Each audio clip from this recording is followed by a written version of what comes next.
welcome to our Q4 2022 financial results conference call.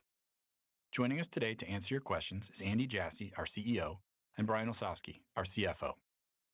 As you listen to today's conference call, we encourage you to have our press release in front of you, which includes our financial results, as well as metrics and commentary on the quarter. Please note, unless otherwise stated, all comparisons in this call will be against our results for the comparable period of 2021. Our comments and responses to your questions reflect management's views as of today, February 2nd, 2023 only, and will include forward-looking statements. Actual results may differ materially. Additional information about factors that could potentially impact our financial results is included in today's press release and our filings with the SEC, including our most recent annual report on Form 10-K and subsequent filings. During this call, we may discuss certain non-GAAP financial measures. In our press release, slides accompanying this webcast, and our filings with the SEC, each of which is posted on our IR website, you will find additional disclosures regarding these non-GAAP measures, including reconciliations of these measures with comparable GAAP measures. Our guidance incorporates the order trends that we've seen to date and what we believe today to be appropriate assumptions. Our results are inherently unpredictable and may be materially affected by many factors, including uncertainty regarding the impacts of the COVID-19 pandemic, fluctuations in foreign exchange rates, changes in global economic and geopolitical conditions, and customer demand and spending, including the impact of recessionary fears, inflation, interest rates, regional labor market and global supply chain constraints, world events, the rate of growth of the internet, online commerce and cloud services, and the various factors detailed in our filings with the SEC. Our guidance assumes, among other things, that we don't conclude any additional business acquisitions, restructurings, or legal settlements. It's not possible to accurately predict demand for our goods and services, and therefore our actual results could differ materially from our guidance. And now I'll turn the call over to Brian. Thank you for joining today's call. As Dave mentioned earlier, I'm joined today by Andy Jassy, our CEO. Before we move on to take your questions, I will make some comments about our Q4 results. Let's start with revenue. For the fourth quarter, worldwide net sales were $149.2 billion, representing an increase of 12% year-over-year, excluding approximately 360 basis points of unfavorable impact from changes in foreign exchange rates, and above the top end of our Q4 guidance range. We've seen that during periods of economic uncertainty, consumers are very careful about how they allocate their resources and where they choose to spend their money. Throughout Amazon's history, we have found that our focus on the customer helps to set us apart in times like these. This past holiday season, customers came to Amazon for great deals, fast delivery, and our widest ever selection, bolstered by nearly 2 million third-party seller partners who sell on Amazon. Enterprise customers continued their multi-decade shift to the cloud while working closely with our AWS teams to thoughtfully identify opportunities to reduce costs and optimize their work. In our worldwide stores business, with the ongoing economic uncertainty, coupled with the continuation of inflationary pressures, customers remain cautious about their spending behavior. We saw them spend less on discretionary categories and shift to lower-priced items and value brands in categories like electronics. We also saw them continue to spend on everyday essentials such as consumables, beauty, and softlines. Our teams worked hard to offer low prices and secure millions of deals for customers in Q4, including our first-ever Prime Early Access sale in October and the more traditional Thanksgiving to Cyber Monday holiday weekend. These global sales events outperformed our expectations as customers responded to millions of deals across our growing selection. Third-party sellers remain a key contributor to that expanding selection. In Q4, sellers comprised a record 59% of overall unit sales. Sellers, vendors, and brands continue to look to Amazon's advertising capabilities to reach customers in the always competitive holiday season, even as the macro environment required them to scrutinize their own marketing budgets. We saw good growth in advertising revenues in Q4, up 23% year-over-year, excluding the impact of foreign exchange. Prime membership continues to be a great value for our customers, and improving our Prime benefits is a continuous part of our investment strategy. Along with competitive pricing, broad selection, and faster delivery speed, we've seen Prime members respond to our expanding entertainment offerings. During the quarter, we completed our first season of The Lord of the Rings: The Rings of Power, the most watched Amazon Original series in every region of the world, reaching over 100 million viewers and driving more Prime signups worldwide during its launch window than any previous Prime Video content. We also finished our inaugural season as the exclusive home of Thursday Night Football, reaching the youngest median age audience of any NFL broadcast package since 2013 and increasing viewership by 11% from last year among hard-to-reach 18 to 34-year-olds. In aggregate, we invested approximately $7 billion in 2022 across Amazon Originals, live sports, and licensed third-party video content included with Prime. That's up from about $5 billion in 2021. As a reminder, these digital video content costs are included in cost of sales on our income statement. We regularly evaluate the return on this spend and continue to be encouraged by what we see, as video has proven to be a strong driver of Prime member engagement and new Prime member acquisition. Moving on to AWS. Net sales increased to $21.4 billion in Q4, up 20% year over year, and now representing an annualized sales run rate of more than $85 billion.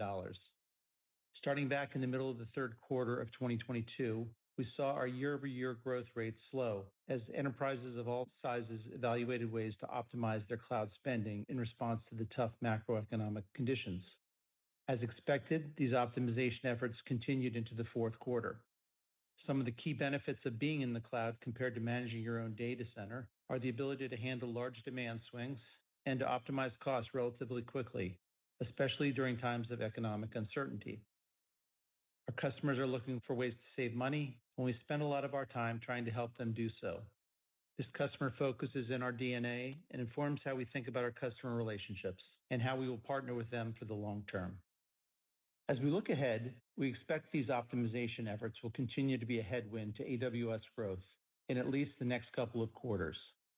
So far in the first month of the year, AWS year-over-year revenue growth is in the mid-teens. That said, stepping back, our new customer pipeline remains healthy and robust, and there are many customers continuing to put plans in place to migrate to the cloud and commit to AWS over the long term. Now let's shift to worldwide operating income. For the quarter, we reported $2.7 billion in operating income. This operating income was negatively impacted by three large items, which added approximately $2.7 billion of costs in the quarter. This was related to employee severance, impairments of property and equipment and operating leases, and changes in estimates related to self-insurance liabilities. This cost primarily impacted our North America segment. If we had not incurred these charges in Q4, our operating income would have been approximately $5.4 billion. We are encouraged with the progress we continue to make in streamlining the costs in our Amazon stores business. We entered the quarter with labor more appropriately matched to demand across our operations network compared to Q4 of last year, allowing us to have the right labor in the right place at the right time and drive productivity gains. We also saw continued efficiencies across our transportation network, where process and tech improvements resulted in higher Amazon logistics productivity and improved line haul fill rates. While transportation overperformed expectations in the quarter, we also saw productivity improvements across our fulfillment centers in line with our plan. We also saw good leverage driven by strong holiday volumes. Overall, it was a strong effort by the operations team, and we look forward to making further headway as we head into 2023. We remain focused on driving cost efficiencies throughout the network and reducing our cost to serve our customers while ensuring we maintain an outstanding customer experience. Circling back to the three large charges during the quarter, let me share some additional color, starting with the job eliminations we initiated during the fourth quarter. As we considered the ongoing uncertainties of the macroeconomic environment, this led us to the difficult decision to eliminate just over 18,000 roles, primarily impacting our stores and device businesses, as well as our human resources teams. As a result, we recorded estimated severance costs of $640 million. These charges were recorded primarily in technology and content, fulfillment, and general administration on our income statement. Next, we recorded impairments of property and equipment and operating leases, primarily related to our Amazon Fresh and Amazon Go physical stores. We're continuously refining our store formats to find the ones that will resonate with customers will build our grocery brand and will allow us to scale meaningfully over time. As such, we periodically assess our portfolio of stores and decided to exit certain stores with low growth potential. We'll also take an impairment on capitalized costs and associated values of our leased buildings. The impairment charge in Q4 was $720 million and is included in other operating expense on our income statement.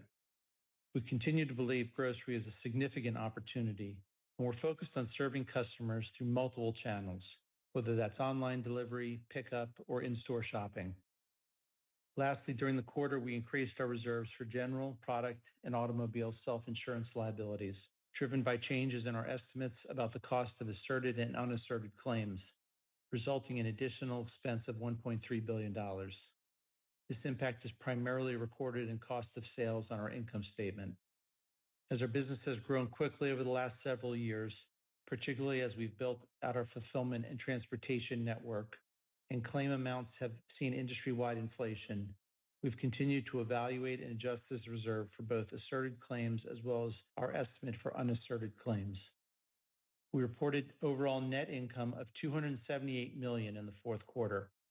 While we primarily focus our comments on operating income, I'd point out that this net income includes a pre-tax valuation loss of $2.3 billion included in non-operating income from our common stock investment in Rivian Automotive.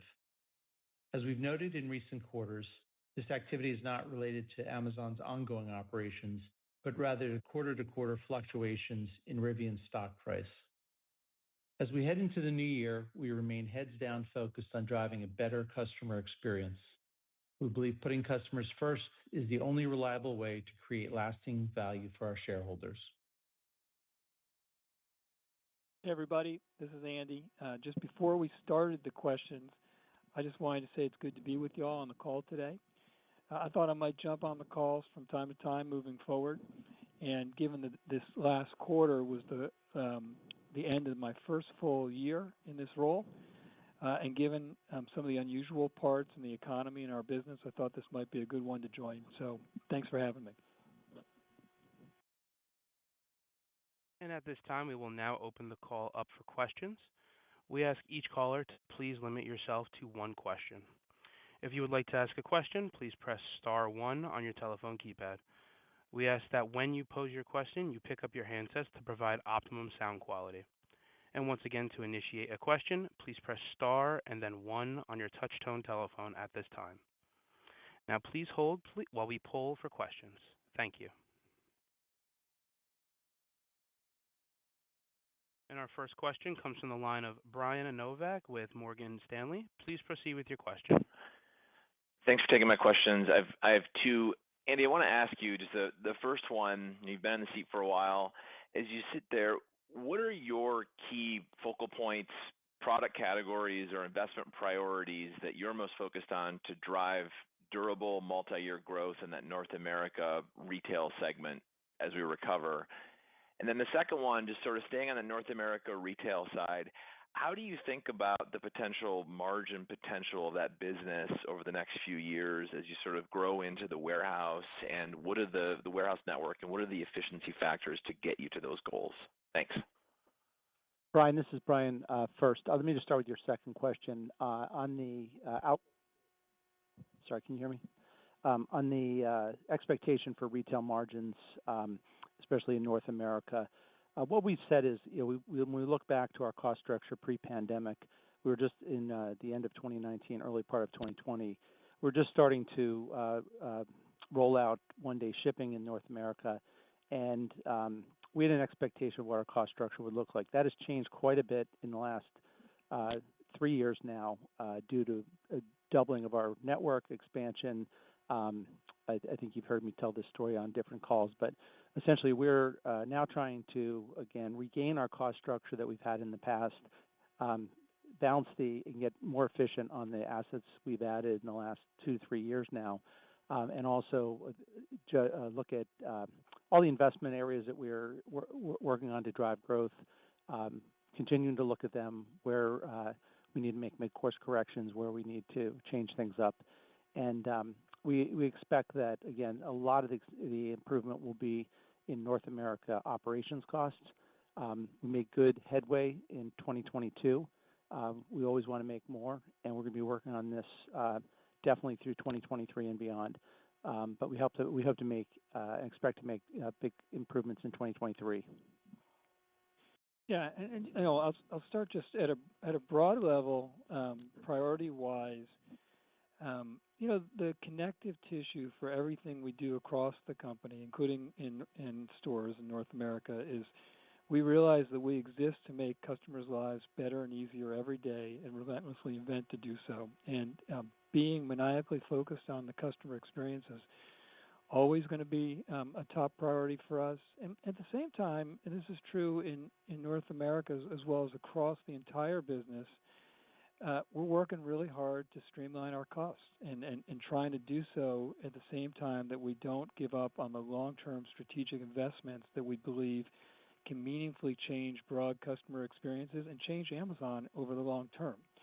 As I addressed directly the North American stores questions, you know, I think our, you know, probably the number one priority that I spend time with the team on is reducing our cost to serve in our operations network. You know, and as Brian touched on, it's important to remember that over the last few years we took a fulfillment center footprint that we built over 25 years and doubled it in just a couple of years.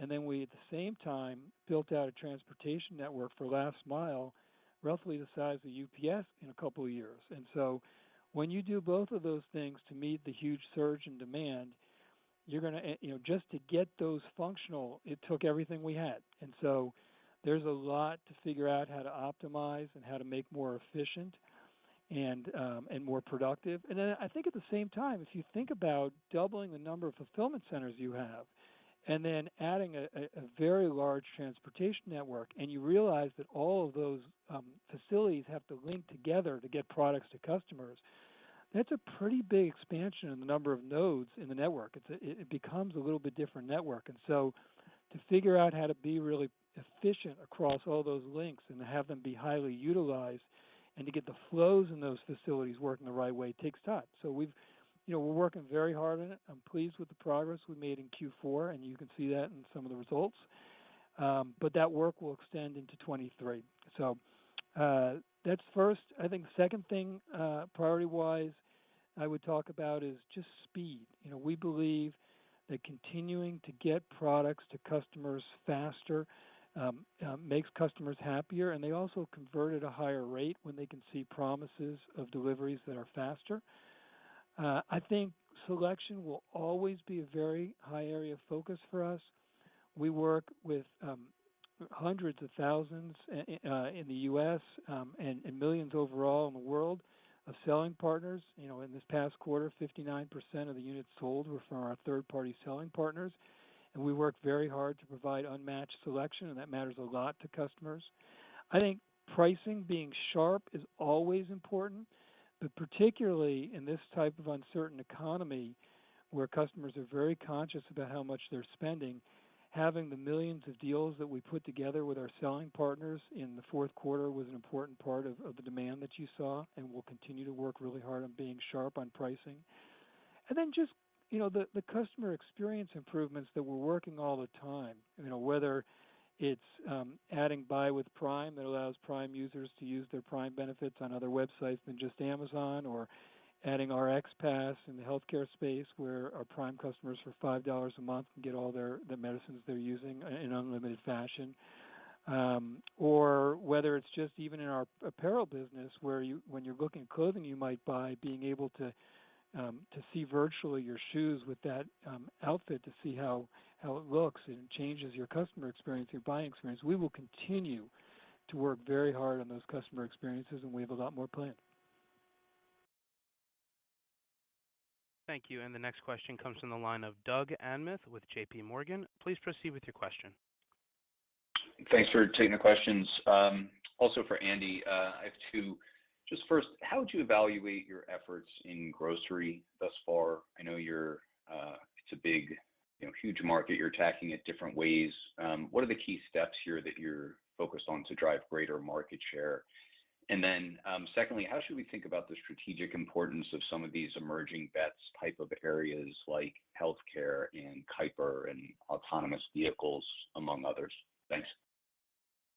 On the first one on grocery, I just start by saying that we think grocery is a really important and strategic area for us. It's a very large market segment, and there's a lot of frequency in how consumers shop for grocery.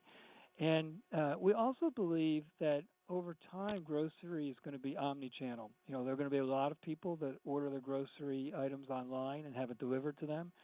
And there are going to be a lot of people who continue to buy in physical stores, but you're going to also see a hybrid of those where people pick out what they want online and pick it up in stores, or people are in stores and there's something that's not in inventory in the store, so they go to their app or to a kiosk and order it to be delivered from online. And so I think having omni-channel is going to really matter. And I think that we have a pretty significant sized grocery business. I think people sometimes don't realize that. And that we've been building for a long time. It's continuing to accelerate, and I kind of see it broken into a few pieces. You know, if you think about the online grocery offering, we have a very large business there. It looks different from the typical mega physical grocery store, but if you think about the aisles in a grocery store, from packaged food to paper products to canned goods to pet supplies to health and personal care items to consumables, we have a very large business there that continues to grow at a rapid clip and that we think will continue to grow. But it doesn't have a big market segment share in perishables. And if you really want to have significant market segment share in perishables, you typically need physical stores. And we have kind of two different offerings there. And, you know, for what I think is the very best organic physical store experience and selection, we have Whole Foods, which is a very significant sized business that's continuing to grow. I really like the progress that business has made on profitability in the last year, and I like what I see in front of it. And I think that's a very, you know, it's a premium product, but it's a significant business. It's a good business for us in the grocery space. I think if you want to have a mass physical store offering, you need a different offering, and that's what we've been working on with Amazon Fresh. And we have, you know, a few dozen stores so far. We're doing a fair bit of experimentation today in those stores to try to find a format that we think resonates with customers, is differentiated in some meaningful fashion, and where we like the economics. And we've decided over the last year or so that we're not going to expand the physical Fresh stores until we have that equation with differentiation and economic value that we like.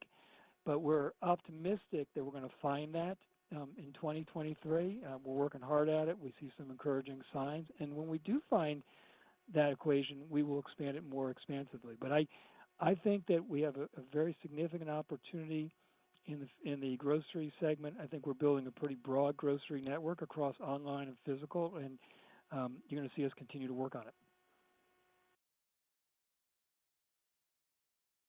Thank you. And our next question comes from the line of Eric Sheridan with Goldman Sachs. Please proceed with your question. Thanks so much. Maybe I'll ask one big picture of Andy and then just a housekeeping matter to Brian if I can. Andy, keeping on this theme of sort of big picture and strategy and your perspective, I'd love to get your view on the international e-commerce businesses. Obviously, you're in a range of geographies with a wide variance of maturity and different investment cycles. Can you give us your perspective on how you see Amazon's global e-commerce footprint today and how investors should be thinking about the mix of growth and margin evolution in those international businesses in the years ahead?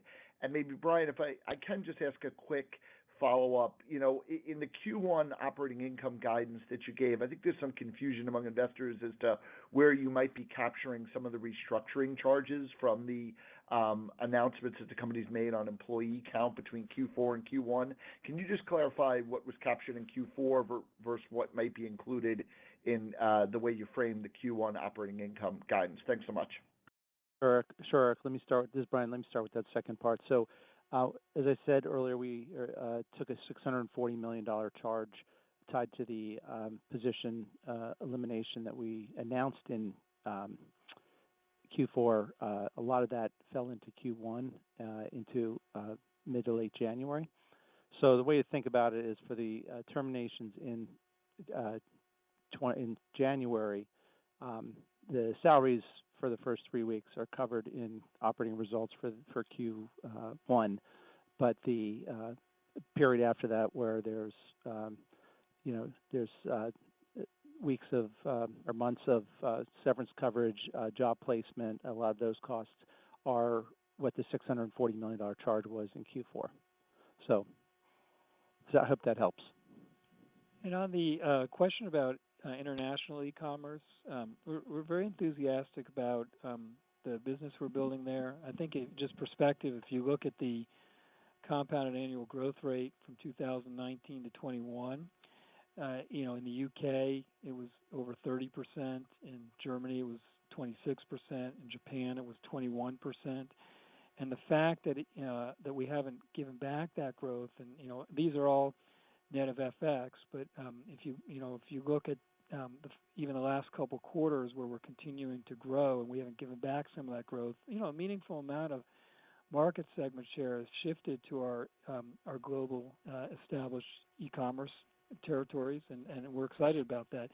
Now we're at this stage, we're big enough in our developed international territories that when there's something significant happening in the macro, we're going to be impacted as well. And if you just look in Europe as an example, the inflation is higher than most places, and the impact on Europeans for the war in Ukraine is more significant, and also the energy prices and hikes there are more significant. So you can see that in some of our growth numbers.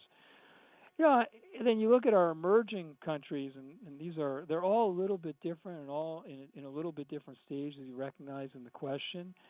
But if you look at countries like India and Brazil and the Middle East and Africa and Turkey and Mexico and Australia and a number of those types of countries, we like what we're seeing. They take a certain amount of time. There's a certain amount of fixed investment you have to make when you enter a new geography, and then you have to drive a certain amount of revenue to be able to cover that fixed investment. But they're all on the right trajectory and following trajectories that roughly look like what we saw in North America and our established international geographies. And we think it's the right investment and believe we're going to have a large, profitable international e-commerce business. Thank you. And the next question comes from the line of Justin Post with Bank of America. Please proceed with your question. Great, thanks. Maybe one for Andy and then one for Brian. AWS, if you look at the revenue growth at mid-teens, it implies it could be flattish to even down this quarter. So maybe talk about what's driving that. Is it workload changes? Are there some clients that are shifting? Anything on the market share you could comment on? And then second, when do you think this could recover? Like, what's the time frame? And would you expect margins to come back, when revenues reaccelerate? I'll leave it at that.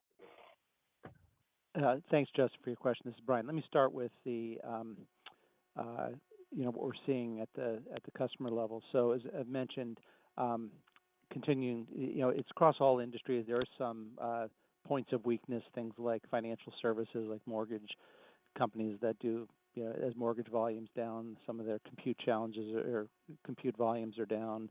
Crypto is lower trading in crypto, and things tied to advertising. As there's lower advertising spend, there's less analytics and compute on advertising spend as well. But so there's selective things, but by and large, what we're seeing is just an interest and a priority by our customers to get their spend down as they enter an economic downturn. We're doing the same thing at Amazon.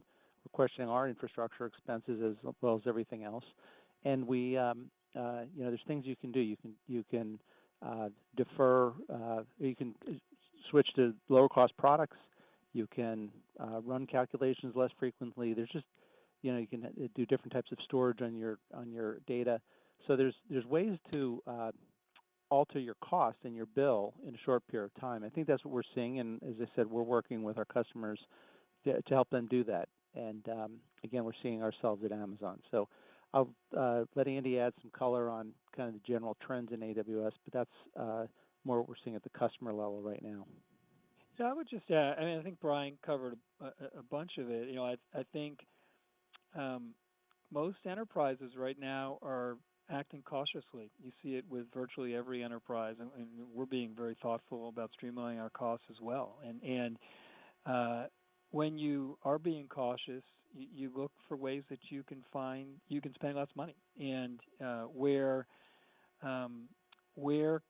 companies can cost optimize, or in some cases they may be used to doing analysis over 90 days of information, and they say, well, can I get away with it for 2 weeks, doing 2 weeks worth? It's not necessarily the best thing long term, but a lot of companies will do that when they're in uncertain economic situations. And the reality is that the way that we've built all our businesses, but AWS in this particular instance, is that we're going to help our customers find a way to spend less money. We are not focused on trying to optimize in any one quarter or any one year. We're trying to build a set of relationships in business that outlasts all of us. And so if it's good for our customers to find a way to be more cost effective in an uncertain economy, our team is going to spend a lot of cycles doing that. And it's one of the advantages that we've talked about since we launched AWS in 2006 of the cloud, which is that when it turns out you have a lot more demand than you anticipated, you can seamlessly scale up. But if it turns out that you don't need as much demand as you had, you can give it back to us and stop paying for it. And that elasticity is very unusual. It's something you can't do on premises, which is one of the many reasons why the cloud and AWS are very effective for customers. I think when I've spent a fair bit of time with the AWS team on this, and when we look closely at what we see, we have a very robust, healthy customer pipeline, new customers, migrations that are set to happen. A lot of companies during times of discontinuity like this will step back and think about what they want to change strategically to be in a position to reinvent their businesses and change their customer experiences more quickly as uncertain economies emerge, and that often means moving to the cloud. We see a number of those pieces as well, and we're the only ones that really break out our cloud numbers in a more specific way. So it's always a little bit hard to answer your question about what we see. But we, to our best estimations, when we look at the absolute dollar growth year over year, we still have significantly more absolute dollar growth than anybody else we see in this space. And I think some of that's a function of the fact that we just have a lot more capability by a large amount with stronger security and operational performance and a larger partner ecosystem. So, I think it's also useful to remember that 90 to 95% of the global IT spend remains on premises. And if you believe that equation is going to shift and flip, I don't think on premises will ever go away, but I really do believe in the next 10 to 15 years that most of it will be in the cloud if we continue to have the best customer experience, which we have to work really hard at and invent, which we're working to do. It means we have a lot of growth in front of us in the AWS business. And our next question comes from the line of Ron Josey with Citi. Please proceed. Great. Thanks for taking the question. Maybe a bigger high-level question here, just around Prime member engagement and to seeing third-party seller services growth accelerating in the quarter. And I believe it was mentioned that customers are spending more on everyday essentials, which may be a relatively new use case. Talk to us a little bit more, maybe Andy and Brian, just around how engagement's evolving here for Prime members and really how this has grown wallet share over time and where this is going. Thank you.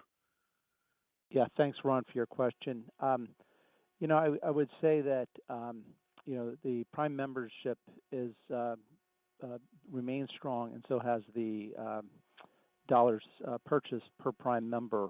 It varies a bit by geography, but in general, if you step back, we had some very large video properties that we had launched last year, Thursday Night Football and Lord of the Rings: Rings of Power.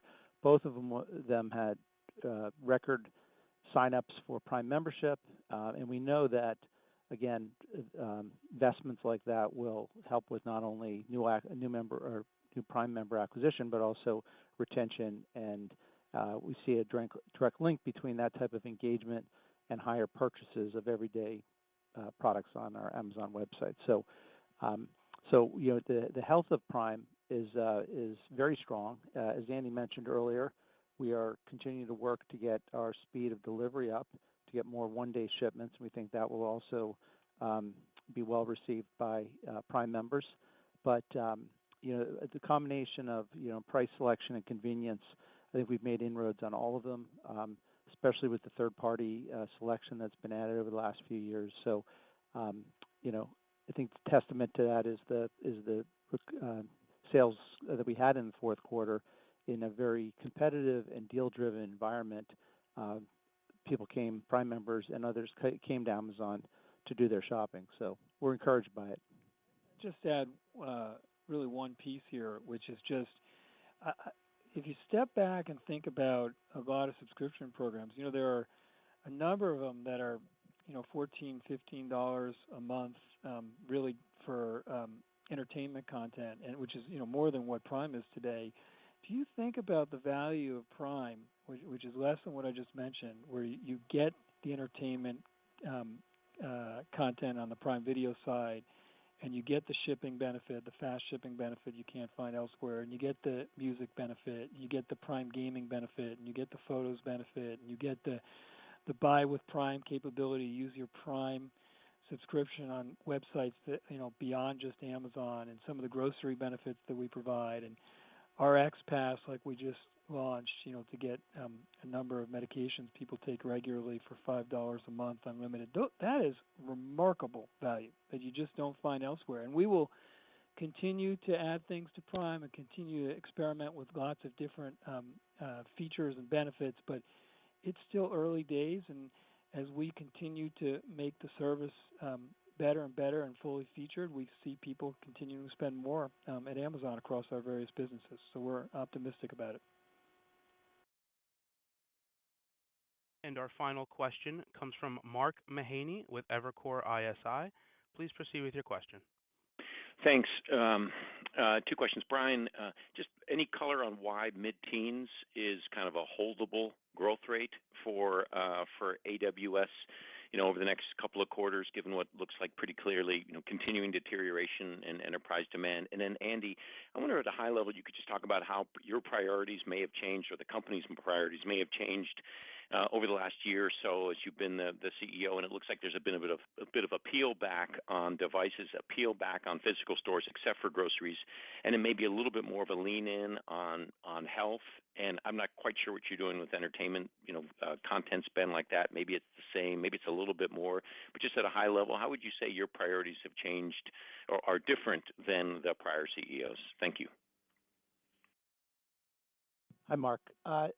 So on the AWS growth rate, I'm not sure I can forecast for you with any level of certainty what is going to happen beyond this quarter. This is a bit uncharted territories economically, and as we mentioned, there's some unique things going on with the customer base. I think many in this industry are all seeing the same thing. So I don't have a crystal ball on that one, but we are going to continue to work for to be there for our customers.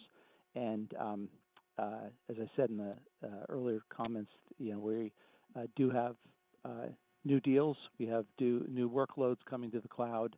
The value is there, and whether there's perhaps short-term belt tightening in the infrastructure expense by a lot of companies, I think the long-term trends are still there, and I think the quickest way to save money is to get to the cloud, quite frankly. So there's a lot of long-term positive in tough economic times. Saw that in 2020 when volumes for customers shifted very quickly. It led to a resurgence after that, and probably acceleration of people's journeys to the cloud. And we'll just have to see if that happens again with what we're seeing today. Yeah, I would say, I think for any leadership team, each era is different, and it's often meaningfully impacted by what's happening around you. And I think that if you look at the last couple of years with things like the pandemic and the labor shortage in 2021 and the war in Ukraine and inflation and an uncertain economy, good leadership teams look around and try to figure out what that means and how they should adjust their businesses. And so if you look at in the early part of 2022, I think we realized that as we tried to make sure we met the surge in demand for consumers and sellers, and having to make decisions in 2020 for what fulfillment network investments we were going to make in 2022, we just had more capacity than we needed. And you saw us in the early part of 2022, delay some of our builds and mothball some of our facilities to try and be more economic. And I think when we looked at some of our physical business investments, physical store investments, I think there were just some areas where we didn't have conviction that they were going to be big needle movers for Amazon. And so that's why we closed down our 4-star bookstores. And as we got into the early part of the summer where we start our operating planning process,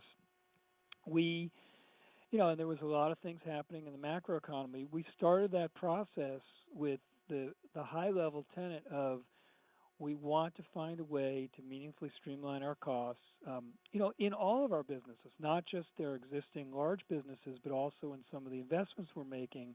We want to actually do a pretty good, thorough look about what we're investing and how much we think we need to, but doing so without having to give up our ability to invest in the key long-term strategic investments that we think could change broad customer experiences and change Amazon over time.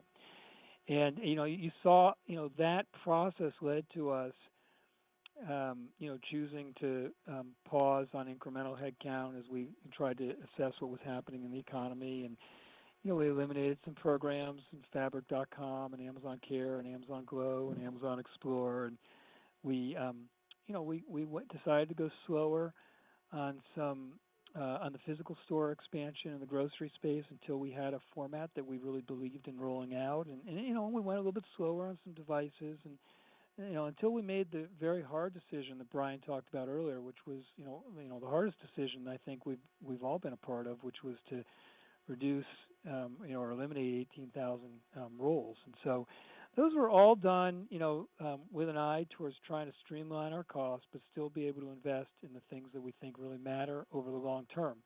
Now, we have a way of looking at investments that is different maybe from some other companies. I'm not saying it's right or wrong. It's just the way we look at it, which is when we think about big areas to invest in, we ask ourselves a few questions. We ask, if we were successful, could it really be big and move the needle at Amazon, which is a high bar at a place like Amazon? Do we think it's being well served today? Do we have a differentiated approach? And do we have some competence in those areas? And if we don't, can we acquire them quickly? And if we like the answers to those questions, we will invest. Sometimes that leads to very logical or extensions for people. When I got to Amazon 25 years ago, we were a books-only retailer.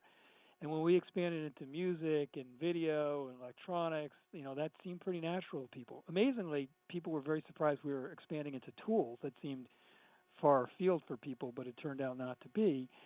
When we launched something like Buy with Prime, I think people see that, as more predictable. That process has also led us to less predictable investments. And I remember, I had a front row seat in the AWS experience, having worked with a team and led the team from the very start. And I remember both externally and internally, there were a number of people who wondered if why we were doing that. It was so different from retail only. But think about how different a company Amazon would be today if we hadn't invested in AWS. And so, that informs some of the other meaningful investments we're making beyond our stores and retail and advertising AWS businesses. I think that while we've gone slower in some devices things, we still, when we look at the answers to those 4 questions, we are very enthusiastic about our investments in streaming entertainment, devices, our low Earth orbit satellite and Kuiper, healthcare, and a few other things. And I think that, do I think every one of our new investments will be successful? History would say that would be a long shot. However, it only takes 1 or 2 of them becoming the 4th pillar for Amazon for us to be a very different company over time. So I think it's very worthwhile. We're going to continue to invest. Well, we're going to be very thoughtful about how we streamline our costs, and I think you see a lot of that, but we're also going to continue to invest for the long term. Thank you for joining us today on the call and for your questions. A replay will be available on our investor relations website for at least 3 months. We appreciate your interest in Amazon, and we look forward to talking with you again next quarter.